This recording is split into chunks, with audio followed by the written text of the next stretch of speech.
The things that I particularly don't do as a 63-year-old mature woman for my face. I don't use primer on my eyelids. I don't use primer on my face. I don't use setting powder under my eyes generally. Can't really see it, and I'll show you what I mean. It sounds confusing.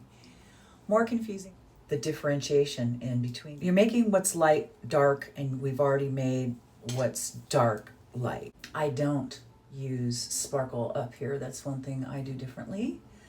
I don't like to use sparkle up there.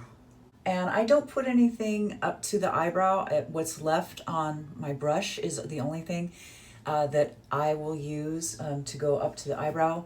That might be different from other people too. I know a lot of people like to highlight this, but I just spent all this time trying to disguise the heaviness of this lid, so I don't want to put anything up there. Other thing I would never do, over 50, wear sparkly eyeshadow, especially during the day.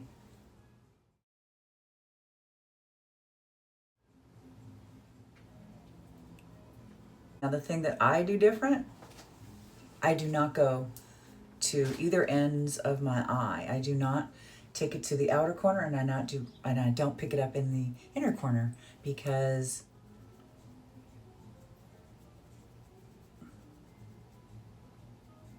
I have small eyes and I don't want to close them off at either end. So that is something I don't do.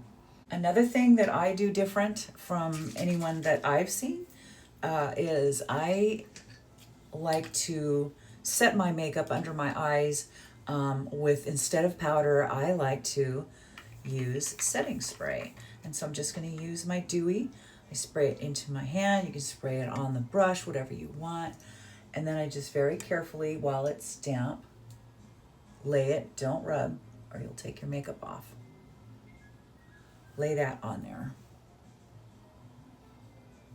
And that will get that just a little bit more concentrated for you underneath those eyes. Another thing that I do different, I do not go to either ends of my mouth, the corners of my mouth, when I am putting on my lipstick or lining. Because as we get older, things start to droop. Gravity takes control, and the corners of your mouth, unless you're extra lucky, or you get injections. And that's a few of the things that I do differently.